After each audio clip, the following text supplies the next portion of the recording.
Hello everyone, and welcome to My First Mon. It's Season 2, we're playing through Crystal. I'm one of your hosts, Jack Martin, alongside the Pokemon Master himself, Christian Buckley. Hello. Hello, Jack. Hello, listeners. Hello, viewers. I'm ready. I'm ready to enter the world of Johto. Me too, dude. Yeah. Me too. It's been a while. We took a 1-year hiatus from Gen 1 to Gen 2, but we're back, and we're excited to be here. Absolutely. But if the people don't know, Christian, until last year, I never played a Pokemon game. So under your guidance, Christian, I played through Pokemon Blue, while you played through Pokemon Red, to jog your memory. And I documented the experience right here on this very podcast. For this season, though, we're both running through Pokemon Crystal, and each episode will focus on the lead up to and our experience with that particular gym, The show releases every Monday. You can find it on podcast services like Apple Podcasts, like Spotify, and the video version will be on YouTube. For this particular season, we definitely want some more community involvement, so we're giving you the option to submit some fan art to the show. You can send your art to myfirstmon@gmail.com. Don't worry if you think you're not the best artist, because I'm certainly not. Christian as well said he's going to send some doodles, so yeah, we can do what we do here. And then we have a Patreon over at JoyClicks, and each tier is going to give you some options with the show. The $1 tier will give you early access to episodes, and the $2 tier you'll have an option to name my Pokemon each week. So if you are generous enough to donate at that level, you'll be able to name my Pokemon in my party, which will be interesting. So I look forward to it. And I know you're not familiar with nicknaming since you shunned it off the first time. 10 character limit in this generation, so keep that in mind. And yeah, that's really the only the guideline. So yeah, so go for it. If you want to name my character something obscene but within reason, we can do it. I'm all for it. Yeah, you lucked out though, because your starter, we don't have any access yet. You know, like even if there was a $2 patron right now, and they wanted to name your starter, they're out of luck, because going into week 1, this week today, you got fresh eyes, fresh experience. It's your first take in Gen 2. And speaking of that, Christian, let's just jump right into it. Yeah, there's a lot today. There's a lot of stuff. Yeah, there is. Yeah. There totally is. So the first thing I noticed, Christian, is that we're in the wonderful world of color now. Absolutely. Gen 1, black and white. Gen 2, introducing all these colors. Very cool. Yeah. This game opens with a cutscene like the first game, but this one has color. I feel like it's animated better. Like, I feel like there's close-ups and wide shots, and the first one was just like, I think a Nidorino and like a Gengar jumping around in red and blue, but this is like a full-blown scene they set up. Yeah, there's some weird Pokemon running through the grass, and like there's all this wonderful color.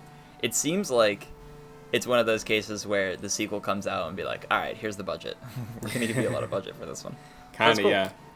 Because we are playing Crystal, you know, Gold and Silver open a little different, and Crystal does have some improvements on top of Gold and Silver, but yeah, this is quite an intro. You know, you just dive right in. 3 brand new Pokemon. One of them's a dog-looking thing. So. Yeah, I honestly couldn't even tell what they were. Yeah.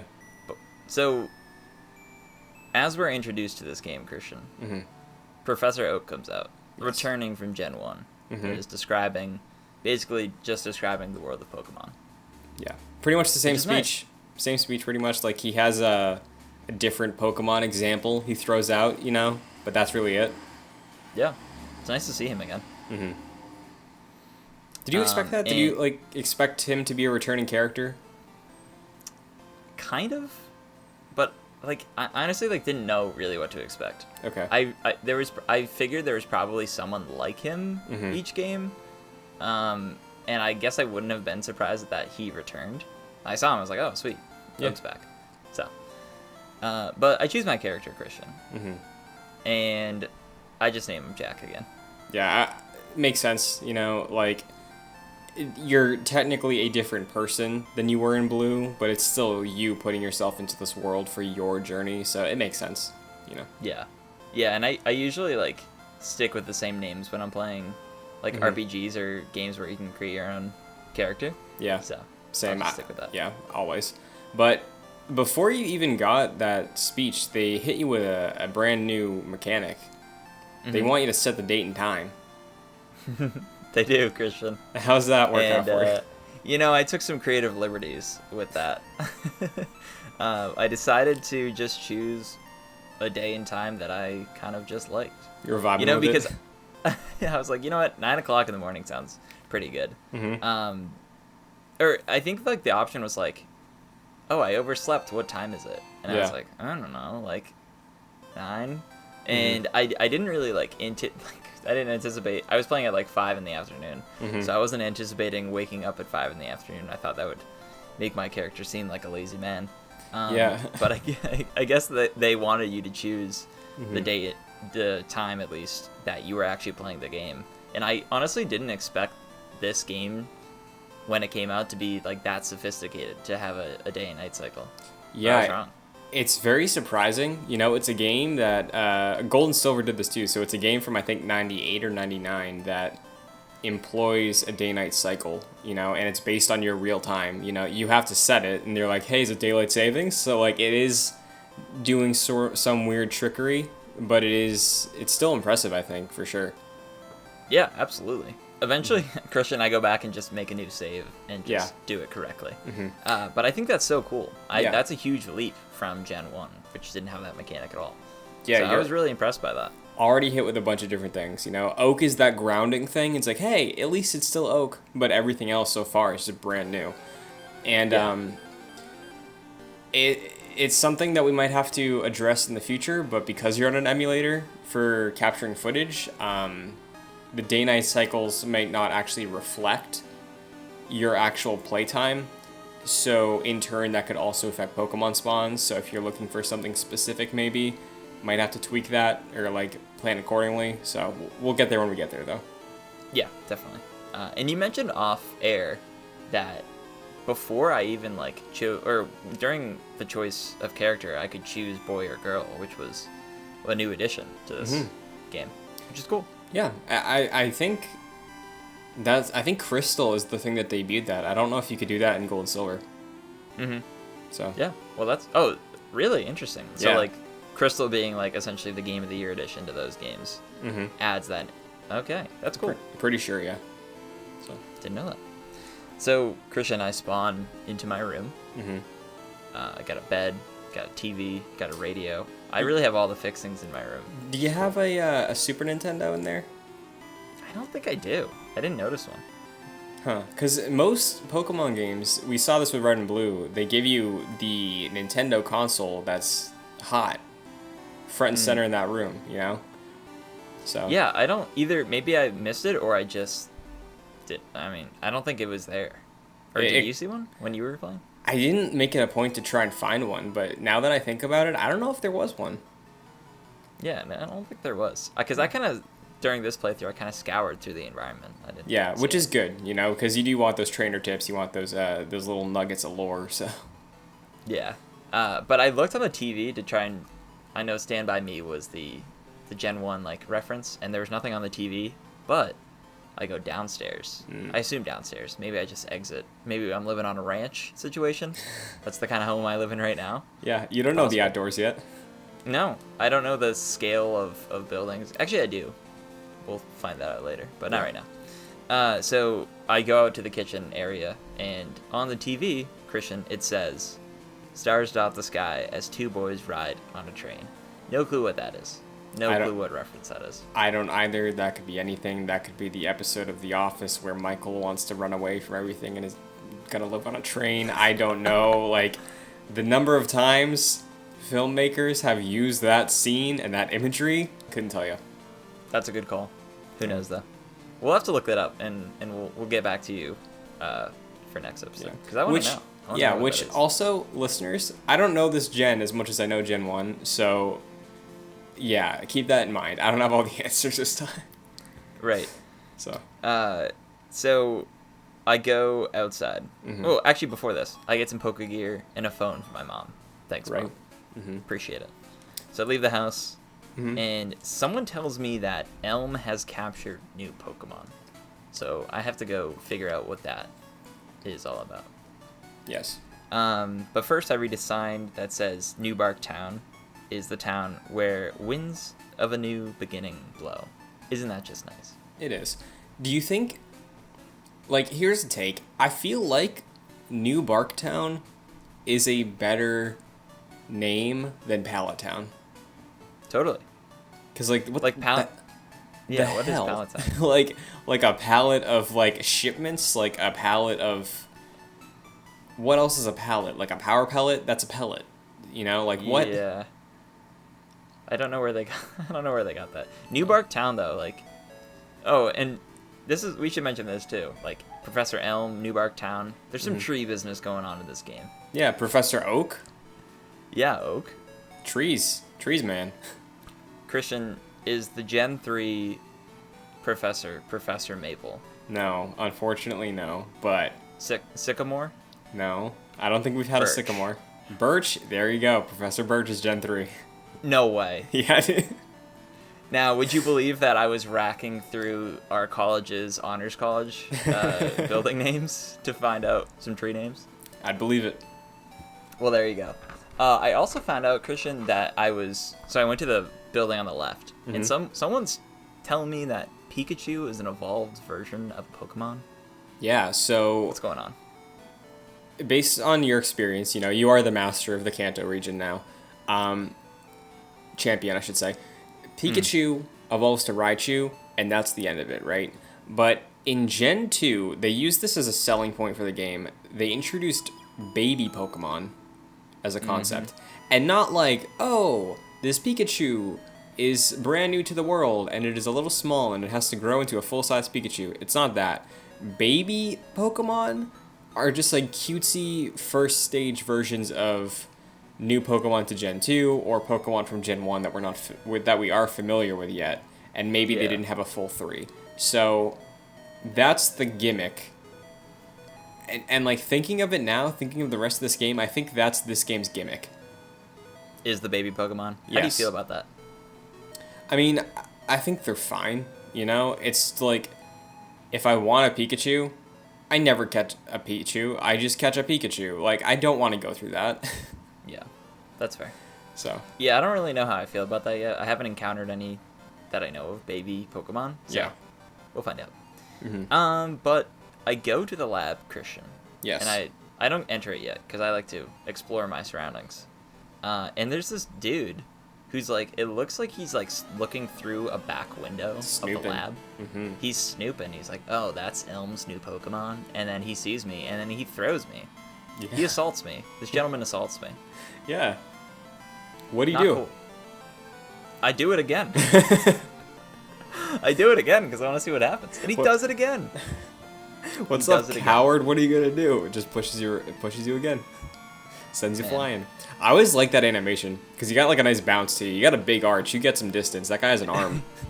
Yeah, man, he really tosses me. Yeah. And he likes doing it because he just keeps doing it and doing it if I keep going back to him. But I don't go to the lab yet. I go to Elm's house. I see some difficult books there, which I think is funny. Yeah. His wife and son are there.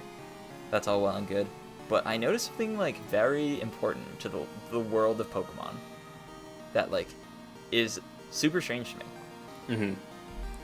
Why has no one witnessed a Pokemon's birth? That's weird. Yeah. Here is okay. You had a lot of very valid questions for me in Season 1. It's like, yeah, why does this happen? What's this Pokemon war about? I don't know.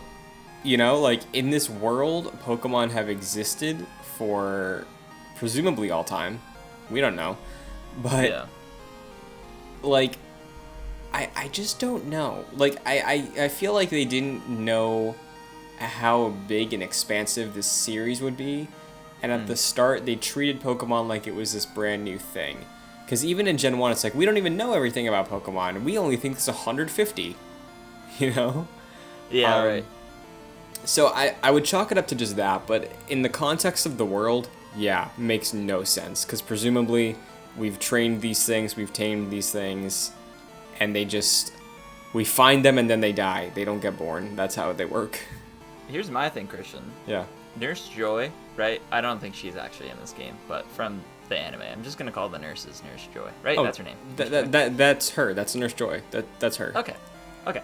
So Nurse Joy is expected to heal my Pokemon, but this person has never witnessed a birth and has never like gone through like raising this Pokemon. Like she doesn't know how to like birth a Pokemon. Like what's the deal? You're supposed to heal my Pokemon. You don't even know what that looks like. Yeah, what is med school in the Pokemon universe? So they just be like, okay, so you take the ball and you put it in the tray, you hit the button, you send them on their way. It's just a giant question mark. Yeah. Like, how long is that? Is it just like shorter than a driver's ed? Like, time? Like, or is it like a full 4 years, 8 years maybe? Like, what's the commitment? Yeah, I would question that program. Same. Regardless. I go to Elm's lab finally. Yes. And Christian, this is the process where I pick my Pokemon. Mm-hmm. Before I do that, he's telling me he wants me to raise one of his Pokemon. He wants me to go meet this gentleman named Mr. Pokemon. Of course, which I think is just absolutely ridiculous. Yeah. Like, is this dude? Did this dude name Pokemon? Like, is he? I don't know. Maybe he's just an expert in Pokemon, and people call him Mr. Pokemon. Yeah, that's how the game addresses Oak in the first game too. He's like, I'm the Pokemon professor, so like it might just be branding, you know, like how everybody's like, oh, Poke Dollars, Poke Coins, Poke Potions, Pokemart. Maybe he's like the first one who thought of that, you know. Maybe it's like Jack on Twitter, @Jack. I was here first. I got this first. This is mine. Yeah, he really stole that from me. Didn't he? He did. Anyways, Christian, this is the process in which I choose my starter. Mm-hmm. So I got 3 balls in front of me. Yes. I have a Cyndaquil, which is the fire type. Yes.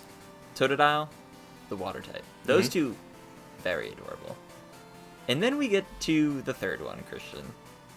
We have Chikorita, who is the grass type. Yeah. What is this thing?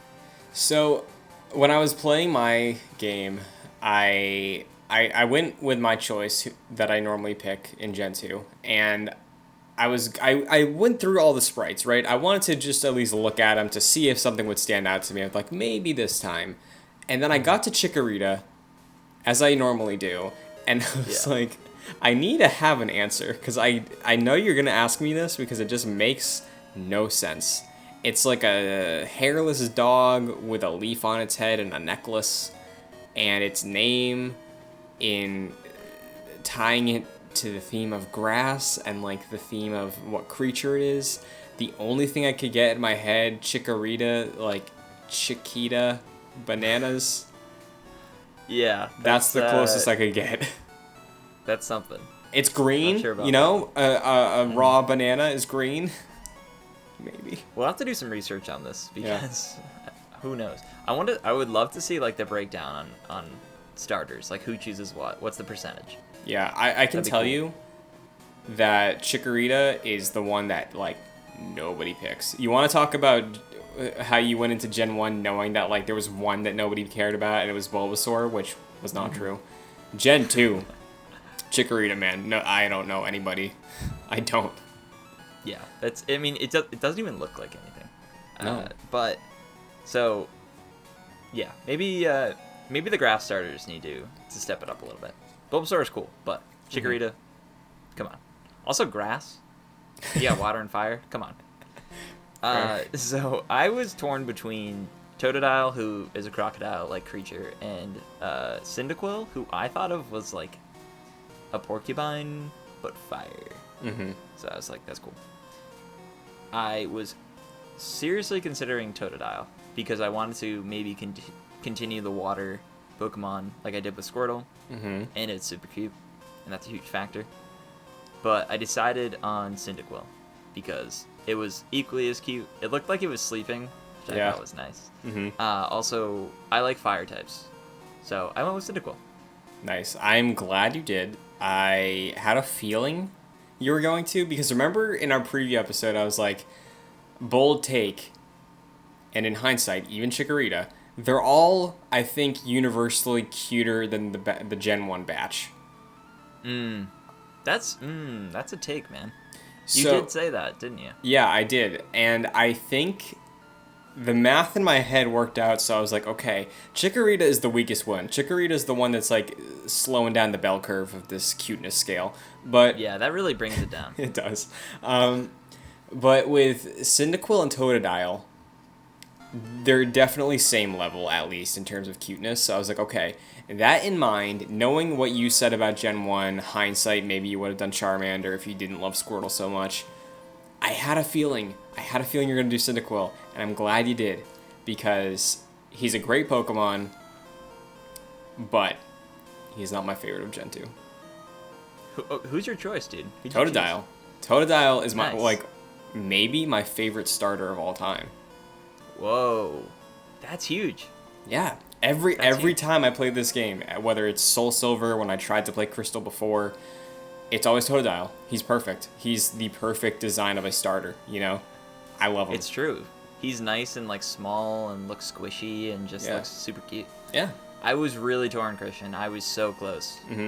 But I went with Cyndaquil. Yeah. Well, it's nice we got diversity, you know, on the show. I got a Totodile, you got a Cyndaquil. The yin and yang, Christian. Yeah. So that's cool. Yeah. And so I go off on my adventure. And a thing I noted here is I like how the backpack this time around is, like, separated. So, like, different items are placed in different areas inside the backpack proper. Which I think is nice. Nice little addition. Yeah, it's much easier to, like, conceptualize your inventory when it's illustrated, kind of, where Gen 1 was just a list. So, yeah. Yeah, definitely. So I start my journey. I go to Route 29, and I'm on my way towards Cherry Grove City. And the first wild Pokemon I encounter, Christian, is a Hoot Hoot. Thoughts? Which is just an owl. But it's a cool owl, right? Yeah, it's nice and detailed. I appreciate, like, the detail level on the sprite proper, which is, it's cool. It looks like an owl. They did a good job. Yeah. Speaking of that detail, like, when you're throwing Cyndaquil out, I think it's a significant improvement over trying to visualize the behind of your Pokemon, you know, because, like, before, it's like we get these weird things where, like, it's like half an arm sticking above the text box, you know, but this, I feel like it's a good representation of what they would look like from that angle. Yeah, it's a lot more detailed this go around, which I think is cool. So it, like, gives you, like, that increased level of immersion inside the world itself, which is nice. Yeah, it's good to know what everything looks like. Also, run into a Rattata. Ugh, gross. Killed one of those last game. Yeah. Sorry, Ash. But yeah. And then I realized someone comes up to me and says that you can only catch certain Pokemon at certain times of day, which is another added mechanic, which is interesting. Yeah. Especially since, like, it's a real day and night cycle. Like, you'd actually have to play the game at certain times in real life to catch certain Pokemon. Yeah, that carries over into future games, so that's stuck. Eventually they experiment with some more stuff like weather and those sorts of things in later games. But yeah, this is the first game where it's like, yeah, maybe a Pokemon is found on this route, but you also have to consider this thing. So I like that. It adds some layers to it, and it is impressive. So yeah, that's a nice little addition. Eventually I make my way to Cherry Grove City itself. And I run into this nice old man who shows me around, and he gives me the town map, which is nice because I remember you were saying in Gen 1 that the town map is missable, and you can eventually get it, but, like, if you go past a certain point, you can't go back to Palatown, so you can't get the town map. So I'm glad it's kind of, like, not missable in this game. So, correct me if I'm wrong, can you deny the old man the tour? Oh, I think you can. So I wonder... I'm not an evil man. Yeah, I wonder if the map is still missable, or if he's like, oh, whatever, here, take this map, or like something like that. Because I have to imagine that people did run into that situation where they didn't talk to Ash's sister, and ended up mapless for half the game. That's probably an improvement. Yeah, because that guy interrupts you. Like, you're just walking into the city, and then he's like, hey, hold on. So. Yeah, he, like, makes you actually go talk to him. Nice old man. Thanks for the map. But I go to the Pokemon Center, I heal my Cyndaquil, and then I go upstairs, Christian, and there's these 3, like, areas. There's one for trading, battle, and there's one for time capsule. What is all this nonsense? So, that's interesting, because I know that that's up there, just from previous Pokemon games. I know that the upstairs of a center is where you go to battle, but the time capsule thing, I have no idea what that is. But anyway, back in the day, right, you're playing on your brick of a Game Boy. Sure. If you wanted to trade or battle, you need the patented link cable that you plug into both Game Boys, right? And in addition to that, you also have to be in a certain location in the game, specifically the Pokemon Center, 2nd floor. So then you initiate either trade or battle on both Game Boys, and then it would begin its reaching across cartridges, also known as parallel pocket universes, and right, creating a rift. The pocket universes. Yeah. But I have no idea what the time capsule is. That I should look into that. Don't know that. Yeah, we'll have to look that up.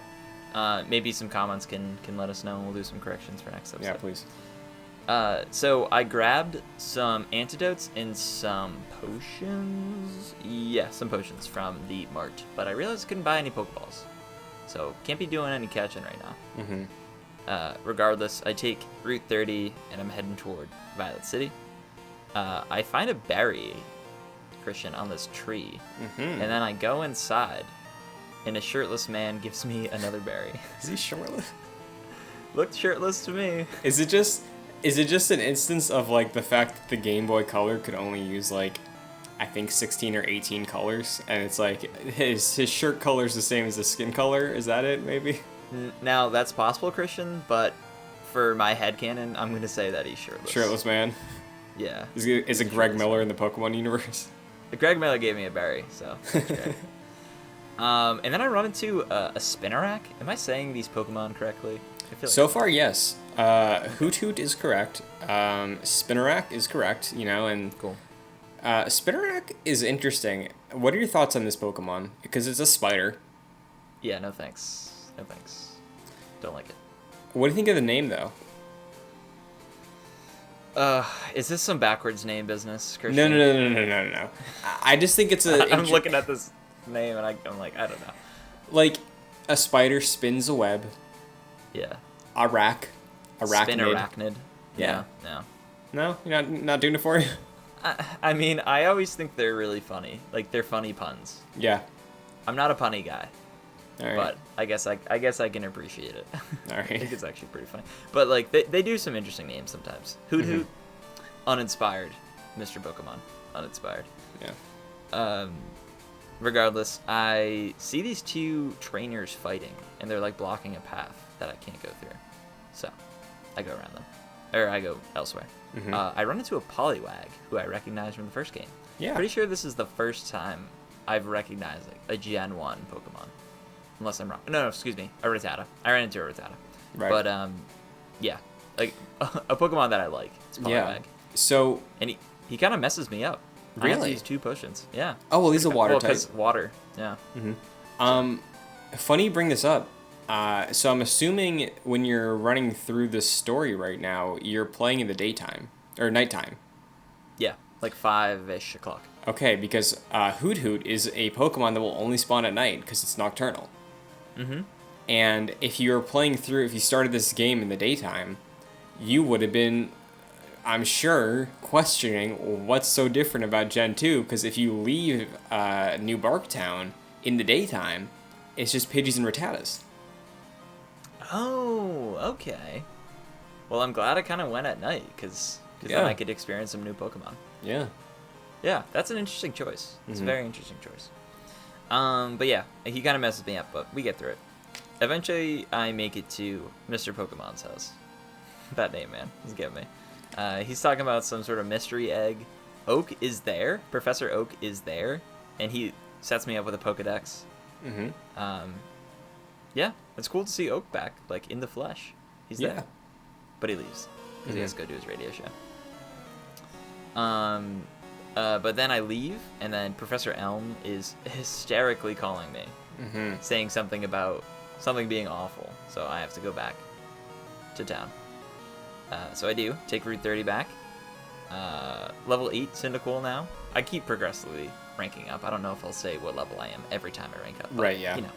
You know how it goes. And then I get back to Cherry Grove City, and this person fights me. This random person. Yeah. In a hurry? In a rush? In a hurry, maybe running from something. And you know who they fight me with, Christian? Who? Your dude Totodile. Yeah. Which I think I know where we're going. Yeah, dude. Seems like we might have a rival situation here. Who's countering me with the opposite element type? We'll find out, though. Nobody's Chikorita. Yeah, no. Wait, so I guess that is true. What if you play as Chikorita? I guess you'd be Fire, Cyndaquil. Yeah, so your rival would have Fire, yeah. But no one chooses Chikorita, which I think is hilarious. Not even in game. So funny. Wait, so what if I'm Totodile? They wouldn't be Chikorita? Because I was Squirtle and Ash chose. No, the rival always chooses what's stronger. So my rival, who I named Kyle, chose Chikorita. Right. So. Cool. But they introduce you with, it's like question mark wants to fight. Yeah. So that's weird. It didn't even have a name on this fella. Yeah. I think I know where we're going with it, but we'll get there very soon. So I head back to New Bark Town, and I go into Professor Elm's lab, which is on fire, Christian. It is just all on fire. Yeah. Or should I say it's underwater, because Totodile came through and messed things up. Yeah. Not really, though. But Elm tells me that someone stole a Pokemon. This dude came through and stole the Pokemon.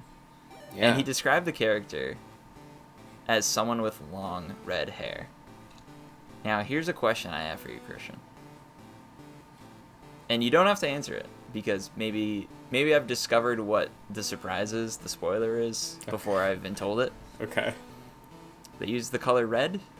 I can't see your reaction, so I guess this is probably a good thing. Maybe that gentleman is Red, who is the main character from the first game. Interesting. It's very possible.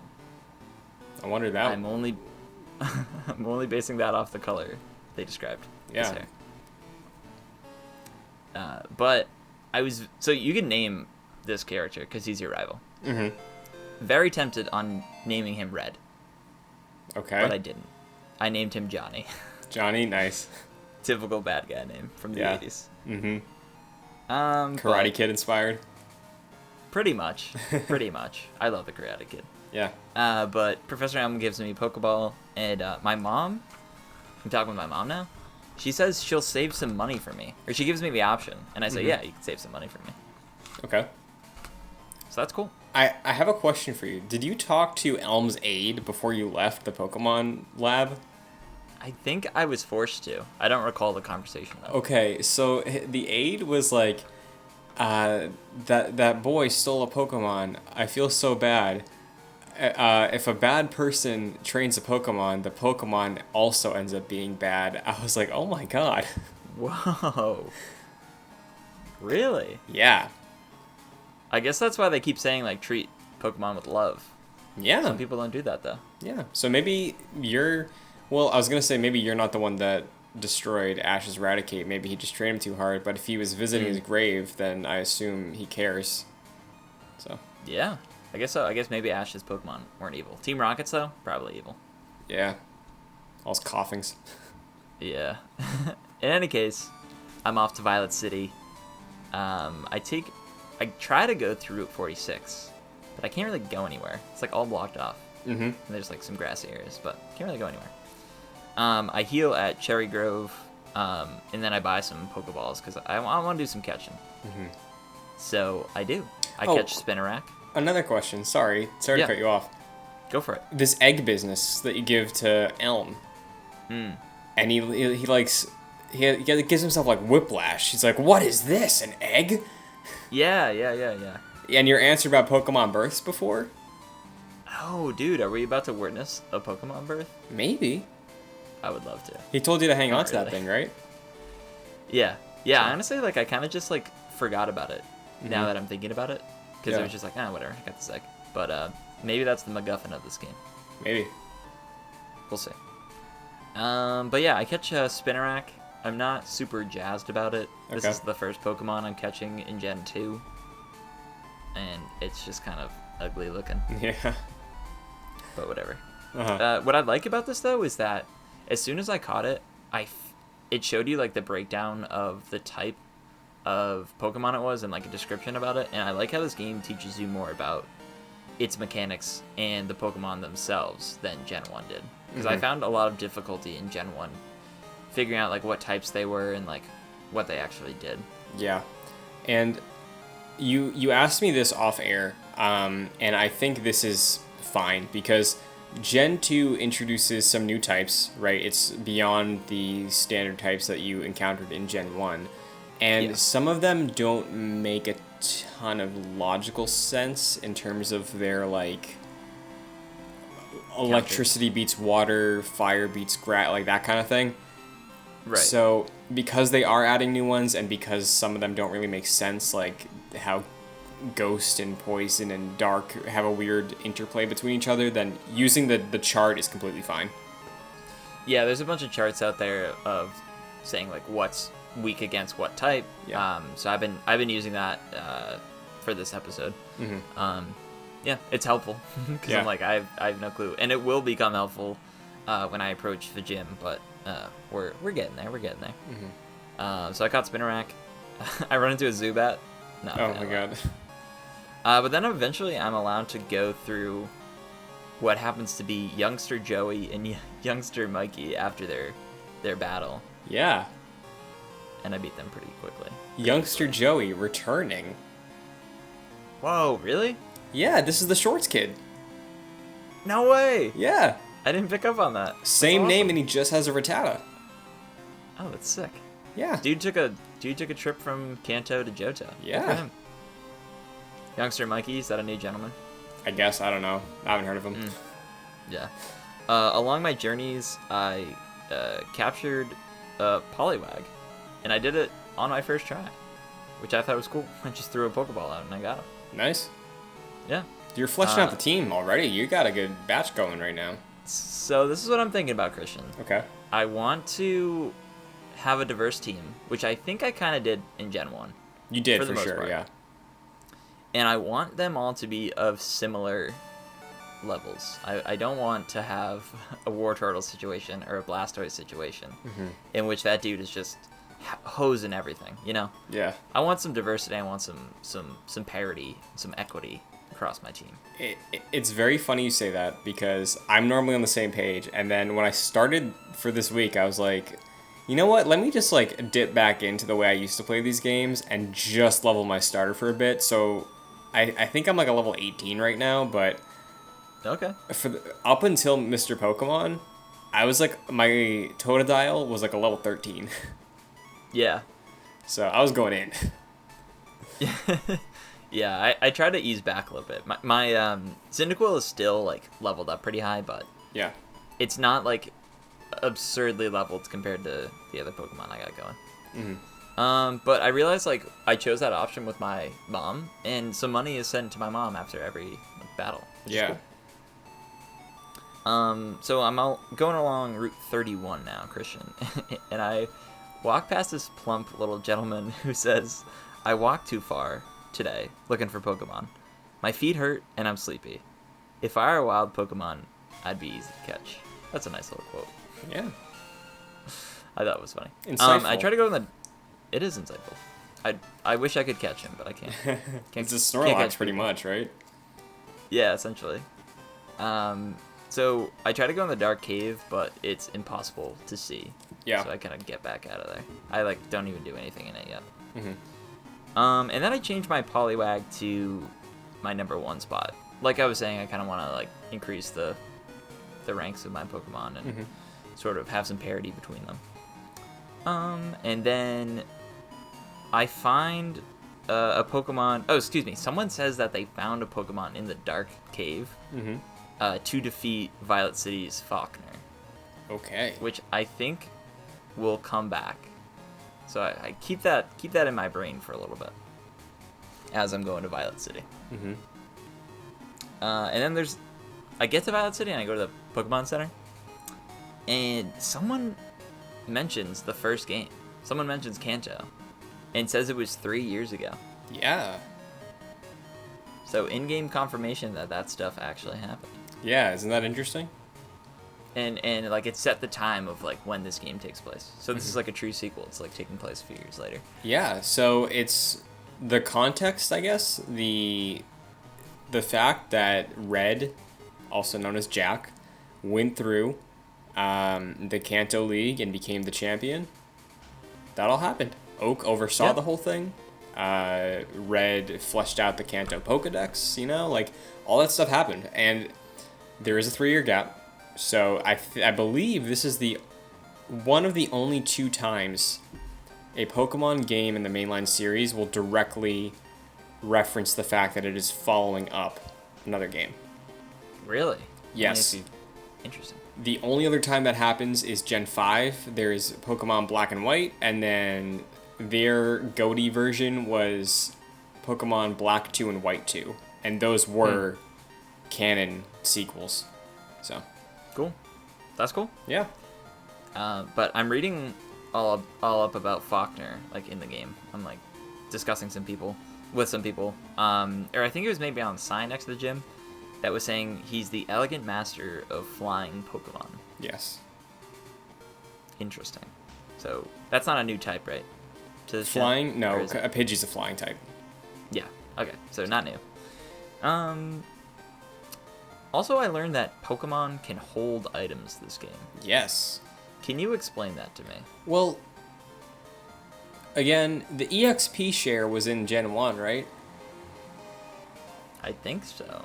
Because if I'm remembering right, I'm pretty sure you have to have them hold it. So I think they could hold it, but I could be wrong there. Anyway, for this game at least, if this is a new mechanic, say you have a berry, right? And you give your Cyndaquil a berry to hold. Yeah. Say you're running low in the fight, right? Like Cyndaquil's in the red. Cyndaquil will just munch on that berry and gain some health. Oh, awesome. So, like, it won't even use a move to heal. I don't think so. I think it's just like a, hey, they did their attack, you did their attack. Also, munch, munch. Cyndaquil ate its berry and then gained some health. Cool. That's good to have. Yeah. The berries, if I'm remembering correctly, are one-time uses. So, like, if you give your Cyndaquil a berry and it eats it, it's gone. There are other items, eventually, that are sort of passive. Like, if you give them this thing to hold, it might boost their base speed, so maybe they'll attack first. So that's something to keep in mind with some items. So definitely look into the items that you pick up or receive or buy in the world and see if they give you a buff or something like that. All right, good to know. I talked to this dude named Earl Christian, who's a teacher. Terrible grammar for a teacher. Just speaking like Yoda, essentially. He is basically just teaching you the game mechanics, if you don't know. So that's cool. I don't know if he gave me anything like super useful. Yeah, it's like good little run through. That's the trainer school, right? Yeah. I think they have one of those in every game after Gen 1. Like, I think that is everywhere. And it's like pretty much what you said. It's a condensed version of the trainer tips out in the wild, essentially. Yeah. So. That's nice that it's there. Yeah. I don't think I necessarily had anything that was profound, but no. Cool. Now, before I go to the gym, Christian, I don't know if I did this backwards or not, but this is what I decided to do. I went to Sprout Tower. Okay. And I went through all that. Nice. Do you normally do that first or the gym? I mean, I did it before the gym, but I don't know if you're walled off from doing it or not. Like, did you try going to the gym first, or did you just do Sprout Tower first? No, I always save the gym kind of for like the last thing I could do there. Yeah, so I always like to explore. Okay, I did the same thing. I did Sprout Tower first, so I don't know if you could or not. That's another thing that I, again, don't know Gen 2 enough to have a solid answer there, but that's what I did. So. Yeah. Yeah, and I feel like you maybe could do one before the other because you get items after each that require the other. So I guess it might not matter for the game, but right. I don't know. I never tried. But when I'm in there, there's all these people talking about, like, Bellsprouts being, like, their god, essentially. Not really, but I think it's funny. Yeah. What a weird Pokemon to pick, you know? Yeah. Yeah, so did they say that there's a giant Bellsprout, like, growing through this tower? Is that essentially what it is? Yeah, it was, like, some weird, like, myth, I guess, or religious tale about a Bellsprout that grew to the size of a tower. Like, it's weird. Yeah. I feel Jack like and the Beanstalk situation. Yeah, you could have picked a variety of other Pokemon, you know, to fill that void, but they chose Bellsprout. They wanted to choose a Gen 1 Pokemon, not a new cool Gen 2 Pokemon. They were like, let's call on Bellsprout. It's kind of hilarious. Yeah, I respect it, you know? It's a weird choice. Yeah. But I'm walking through, and someone earlier said that this tower may be haunted. So Ghastly shows up and is trying to get me. Yeah. Is that a ghost Pokemon? Ghastly is a ghost type, yeah. Alright. So I catch him. Nice. Yeah. So I got a Ghastly going. Cool. So I got a Spinnerack at this point, a Ghastly, a Poliwag, and I got my Cyndaquil. Nice. So that's what I'm rocking. What do you think of that so far? Like, most of the Pokemon you just read off to me are Gen 1. So you have a lot of Gen 1 Pokemon right now. You're running into a lot of Gen 1 Pokemon that in Gen 1 you don't encounter until, like, significantly further into the game. Like, Yeah. I think Bellsprout might be around Misty's gym, but Haunter for sure is not not Haunter. Ghastly does not show up until Lavender Town. So that's deep into the game. Yeah. And they're just throwing these things at you. I guess they're kind of just experimenting with, like, placement of Pokemon. I guess it doesn't really matter when you think about it. Yeah. Because, you know, Pokemon, for the most part, I feel, I could be wrong, but, like, a fire Pokemon may not be that different from a different fire Pokemon. I think a lot of it comes down to preference. Yeah. Especially since you can teach TMs to Pokemon, so you can kind of just use the same moves. So, yeah, it seems like they're just kind of experimenting and having fun with where you find Pokemon. Yeah. Are you let down so far by the fact that there aren't a ton of new Pokemon yet? Or where are you at there? Not really, because I like how familiar this game feels because of the Pokemon I'm encountering. Okay. That's so, good like, to know. I know like a decent amount of the Pokemon. So like it's not like I'm coming in and feeling like a little, you know, I don't know anything. So it's good to have familiarity in the sequel, I think. Nice. But basically I'm fighting all these sages, Christian, and they're all throwing Bellsprouts at me. Yeah. And I'm just getting through them because I got a fire type. Yeah, dude. Now, that's a question. What if and you can answer this because you show up with Totodile. What's that like? Water versus grass does nothing. So how's your experience? Right. Well, my Totodile, who I named Crusha, you know, because I nicknamed my Pokemon, after the one of the Kremlings from the Donkey Kong cartoon that was on 4Kids. Wow, that's a poll, dude. It's a blue, because the Kremlings are the bad guys in DK. They're all bad guys. They're all like alligators, lizards, right? It's a blue one. Sure. Yep. Totodile's a blue alligator. So I'm like, okay, your name's Crusha. But there you go. He was strong enough at this point that he was crushing them, like, not like burning through them, right, or anything like your Cyndaquil would, but I was fine, you know. I didn't really have to struggle too much. Like, I was doing okay for myself. Yeah. Eventually, Christian, my Cyndaquil learns Ember. Nice. And that thing destroys. This is the first actual fire attack I can use with my fire type. which is nice. Yeah, enjoy it. It's a good feeling. You know, I ran through with my Charizard last gen. It's a good feeling. Fire's great. Yeah. Fire, yeah, I know. It really does decimate. Mm-hmm. But eventually I make it to the Elder, who's named Sage Lee, I believe. Mm-hmm. And then he says something along the lines of Pokemon are not tools of war. And turns out he's saying this to Johnny. He's basically saying, like, who's my rival, he's basically saying, like, you're using Pokemon very cruelly. Mm-hmm. And you're supposed to be using Pokemon with love, and that's not what you're doing. Which is wild. It's like, Johnny's just this evil man, it seems. Yeah, like... I'm hoping it's not red. From your... But I think it might be. Maybe, yeah. We'll see how that goes. From your little experience, your few encounters so far with Johnny... Yeah. How does he compare to Ash for you? Do you think he's even more cruel? Do you think he's meaner? Like, do you think he's on the same level? Do you get different vibes? Like, what's that like? Yeah. Ash was just, like, a little brat. Mm-hmm. And I feel like Johnny is, like, evil personified. Okay. He's stealing Pokemon. You know who he reminds me of, Christian, right now? Who? Kylo Ren. Hey, maybe that's why I named him Kyle. Maybe that's why. Whoa. Oh, yeah, I didn't even ask you. Kyle, huh? Yeah. Did you have a bully named Kyle growing up? No, here's a poll. Yeah, let's do it.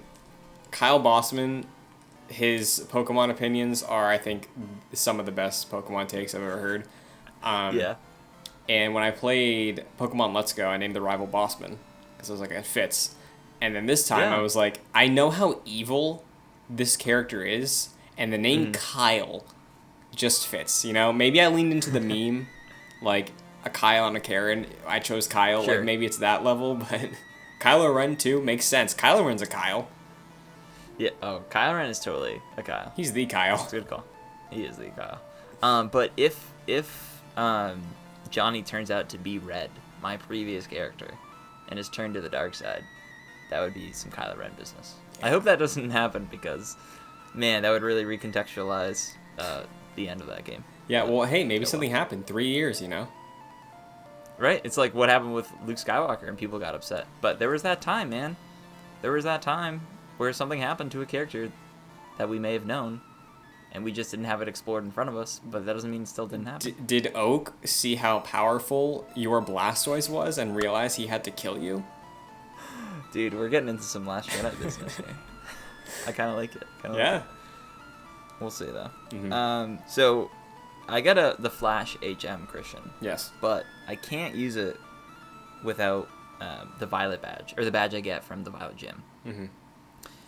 So, my next step here is to go to the gym. But first, I store Spinnerack, because I don't need that thing. It's not really doing anything. Okay. And I realized, like, I want to go through the gym, but I want to do it right. I'm looking at this chart that I have in front of me, and it's saying that I think is it rock type is powerful against flying, or is it ground type? One of the two? I don't know. I think it's rock. All I know, the thing that sticks out to me, and again, it's because of the anime, is that electric will destroy flying. Yeah. That's another one too. Yeah. But obviously, I don't have Pikachu. I don't know where I can find one. Mm-hmm. But I remember someone telling me that they found a Pokemon that will defeat Faulkner in the Dark Cave. Mm-hmm. So I go to the back of the Dark Cave, and I find Geodude, who is that a rock type or a ground type? Like, it makes sense he'd be a rock type, but I think he might be a ground type. Yeah, he's one of the two. I forget which one it was, but I'm like, okay, well, I know that I can use him to defeat Faulkner. But I mess around a little bit in the Dark Cave, and we're approaching Zubat City again. Oh, yeah. Unfortunately. Jack, what if I told you? Yeah. There's a rare Pokemon in that cave that has, Really? like, a 1% spawn rate. What do we got? Pikachu? No. It's a brand new Pokemon. Do you want me to tell you what it is? I doubt you'll find it. Go for it. It is called Dunsparce. Really? Yes. It is a normal type that looks like a slug that's asleep. Slug asleep in a normal type. Is it any good? People think it has like a good defense stat, I think. Again, it's rare, but yeah, what For that rare a Pokemon, I would imagine like a really good Pokemon. But like a sleeping slug doesn't really seem like it does much. Yeah, so do you think that was just like a sick joke?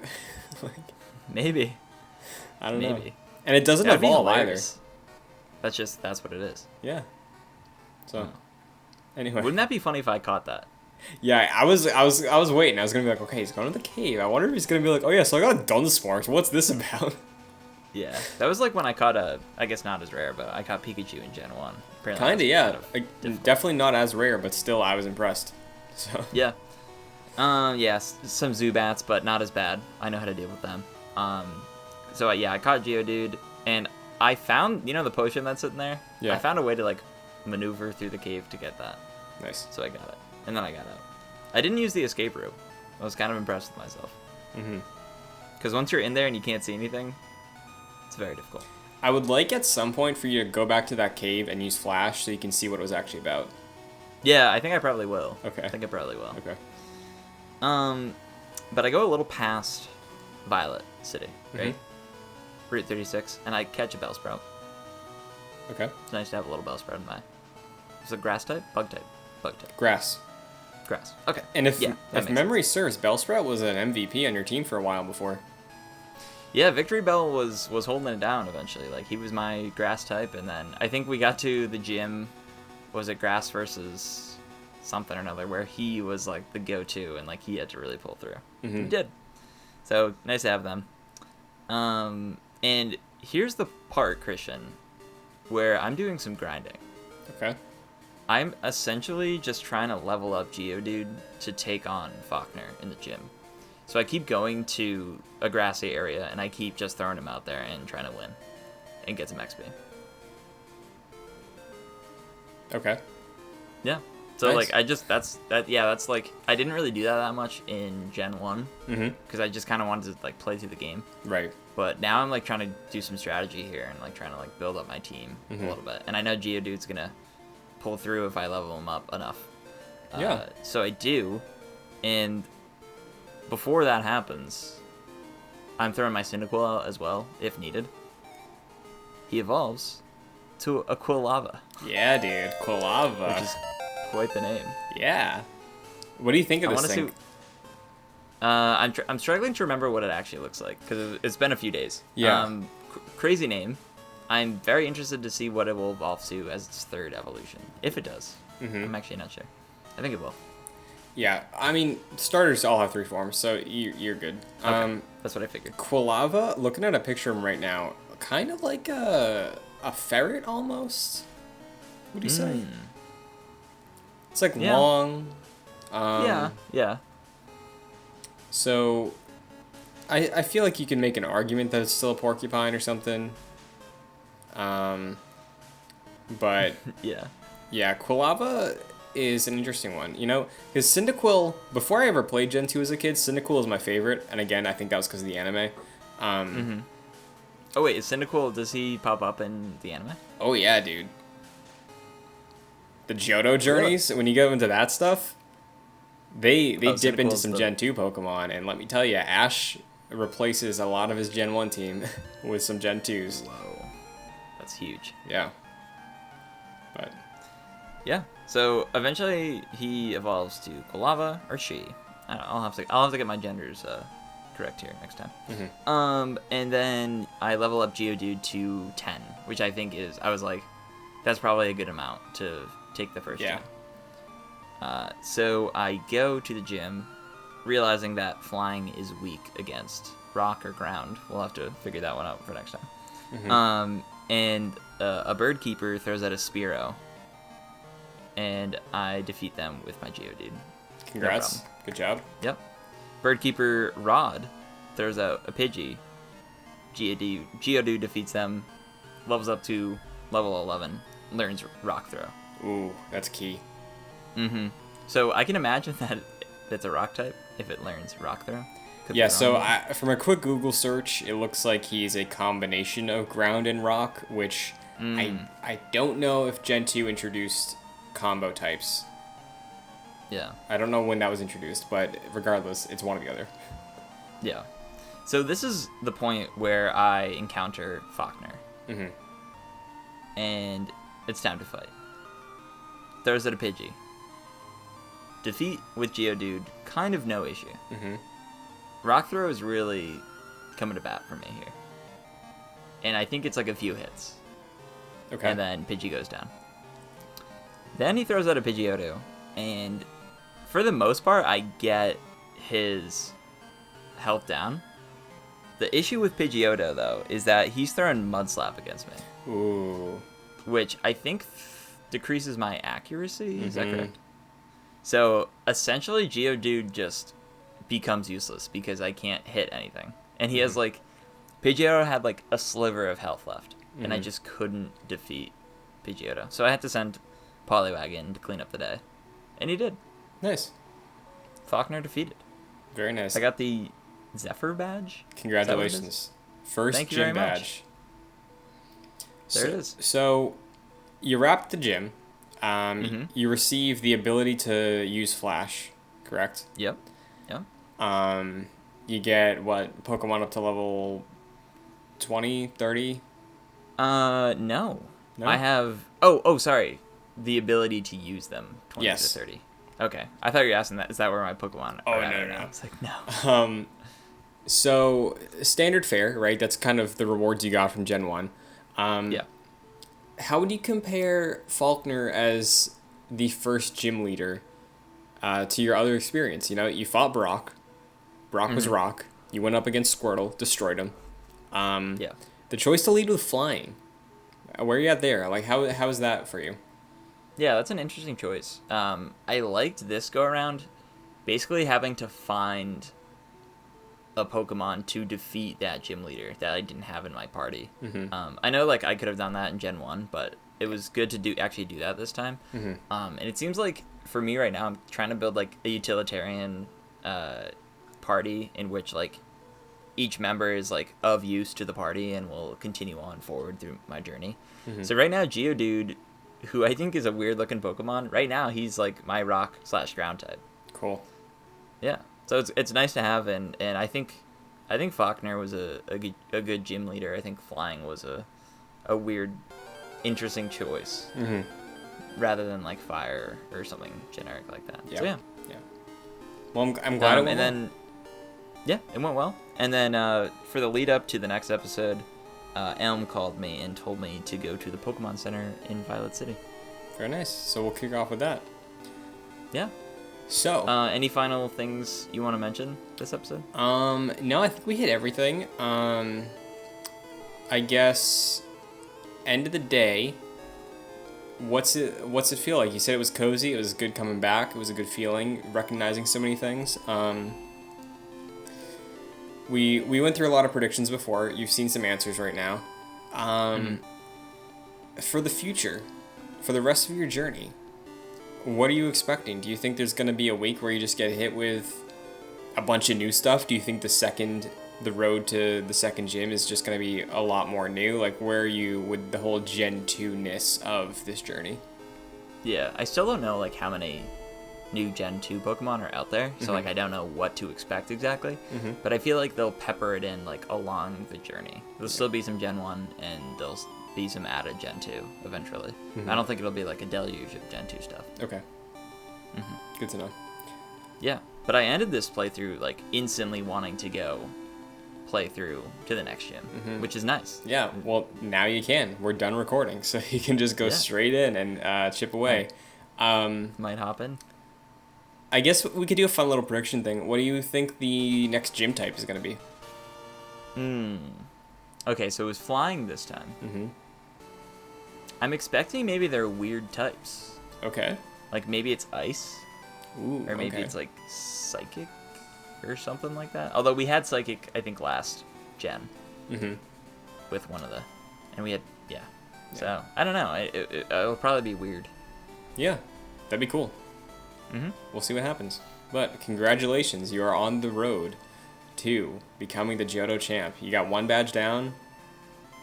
How many more do you think you have to go? I'm imagining 7 more. If Okay. it's 8. Yeah. But I don't know. All right. But I guess we'll have to find out. In the meantime, Christian, where can the people find you? You can find me here, of course, youtube.com/joyclicks on this show, variety of other shows like Jedi Knights, Joyclicks Gamescast, and other content as well. Also, you can follow me on Twitter and Instagram at Chris and Buckley. If you want to reach out, talk about anything on the show, any advice, because again, I don't know Gen 2 as well, feel free to do so. Comment section down below, leave any corrections if you're on YouTube, and we will include those at the start of the next week's episode. And yeah, like Jack said at the top, community involvement, however you want to do it. If you want to do it, go for it. So, got a lot of options. Yeah, definitely. You can follow me on Twitter and Instagram at FascinatedJack. And I'll repeat Christian's sentiment. We would definitely love to have some more community involvement. We appreciate all the comments that we had during the Gen 1 playthrough, and some of the ones that we've had for the videos we released for Gen 2. We hope to look forward to some more as we go on. Yeah. And we would love to have some art submissions. We don't care if they're, masterpieces or not. I'm not a good drawer. Christian's definitely better than me, but we're not we're not art students, so we'd love to see what you guys cook up. Yeah, and I can guarantee for next week, for me at least, a crudely drawn Cyndaquil and Crusha, just hanging out. Oh hell yeah! So look forward to that. Maybe I'll have to do something, Christian. Maybe I'll try and figure it out. But until next time, we'll catch you later.